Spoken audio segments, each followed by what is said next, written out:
बहुत तरह के स्टेटमेंट्स भी दिए थे अगेंस्ट हर, उनकी जीत के बारे में क्या बोलना चाहेंगे? एक तो मैं सबसे पहले द्रौपदी मुर्मू जी को राष्ट्रपति के चुनाव में शानदार जीत के लिए बहुत बहुत बधाई देता हूं और आदरणीय प्रधानमंत्री जी का इस निर्णय का अभिनंदन करता हूं, स्वागत करता हूं कि देश के अंदर एक ऐतिहासिक निर्णय हुआ। महिला और महिला भी पिछड़े क्षेत्र की ट्राइबल महिला को राष्ट्रपति के लिए उम्मीदवार बनाया।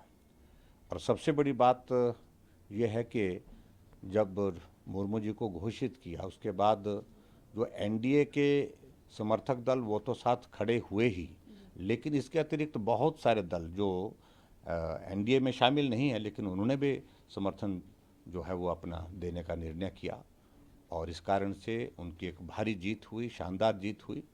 और मुझे इस बात की भी प्रसन्नता है कि हिमाचल प्रदेश से उन्होंने अपना चुनाव का अभियान शुरू किया था और वो सफलतापूर्वक अंजाम तक पहुंचा और मैं उनको बहुत बहुत बधाई देता हूं, शुभकामनाएं देता हूं। और भारत के इतिहास में जिस प्रकार के ये जो निर्णय लिया गया इसके लिए आदरणीय प्रधानमंत्री जी को भी आभार व्यक्त करता हूं। जी, पर किस रिगार्डिंग था कुछ, जो आपका टूर है उस पर क्या बोलेंगे? आज केंद्र में हमारा नीति आयोग के वाइस चेयरमैन और उनके सदस्यों के साथ भी बातचीत हुई। हिमाचल से संबंधित जो हमारे महत्वपूर्ण डेवलपमेंट के प्रोजेक्ट्स हैं जिसमें काम आने वाले समय में होने वाला है उनको एक्सपेडाइट करने के लिए, उसका फॉलोअप करने के लिए मैं उनसे मिला था और ख़ास तौर से उनसे मिलने के नीति आयोग के वाइस चेयरमैन और उनकी टीम के साथ मिलने के पश्चात विस्तार से चर्चा होने के पश्चात वहाँ से फिर मैं जल शक्ति मंत्रालय में शेखावत जी से भी मिला हूँ और उसमें ख़ास तौर से जो हमारा हिमाचल प्रदेश में ग्रीनफील्ड एयरपोर्ट जो बनने वाला है उसके संदर्भ में बैबकॉस के जो सीएमडी थे उनके साथ भी हमारी मुलाकात थी, क्योंकि उसमें कुछ एक छोटी सी एक नदी पड़ती है, एक उसका चैनलाइजेशन का काम भी करना उसमें होगा। तो इसलिए बहुत सारी चीज़ों को लेकर के हमारी उनसे बातचीत हुई है और हिमाचल के डेवलपमेंट के प्रोजेक्ट्स के संबंधित सारी बातचीत है। जी सर, केजरीवाल या एजेंसीज को जिस तरह से टर्न करते रहते हैं, उनके खुद के मिनिस्टर्स जो हैं करप्शन के केस में पकड़े गए और अब उन पे जो है उनका अल्कोहल को लेके जो उनके ठेके बांटने को लेके जो पॉलिसीज थी उसमें भी जो है करप्शन सामने आया है। एलजी ने जो है खुद सीबीआई इंक्वायरी की मांग की थी, कैसे देखते हैं? देखिए, ये दिल्ली सरकार का मामला है, वो इस बात को लेकर के पूरे देश भर में केजरीवाल घूमते फिर रहे हैं कि ईमानदार पूरी दुनिया में एक ही है, देश में भी नहीं पूरी दुनिया में ही।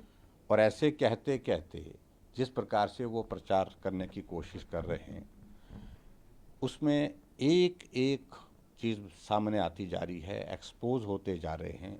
पंजाब की घटनाएं आपके सामने हैं। अभी 1 महीने के कार्यकाल बना था उनका, सरकार का बनने के पश्चात पूरा भी नहीं हुआ था। मंत्री को बर्खास्त करप्शन के चार्जेस के ऊपर करना पड़ा मुख्यमंत्री को। और इसके अलावा एक नहीं अनेकों घटनाएं वहाँ पर हो गई। जी कानून व्यवस्था का तो आप वहाँ पर देख ही रहे हैं पंजाब में क्या स्थिति है।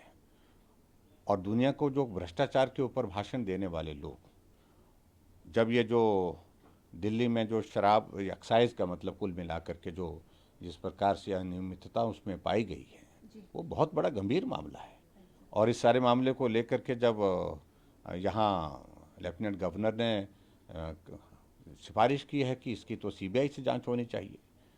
अगर अनियमितता हुई है तो स्वाभाविक रूप से उसमें जांच होनी ही चाहिए। यू। जी अगर नहीं हुई है तो उनको चिंता चिंता काहे को करनी चाहिए, उनको डरना नहीं चाहिए। जी सर। और इसलिए इन तरह के आरोपों को जिस प्रकार का वो जिक्र करने की कोशिश कर रहे हैं, भाई गलत किया है तो भुगतना भी पड़ेगा। जी सर। और इसलिए मेहरबानी करके वो दुनिया को और सभी पूरे देश को ये संदेश देने की कोशिश ना करें कि ईमानदार पार्टी एक ही है, ईमानदार आदमी एक ही है।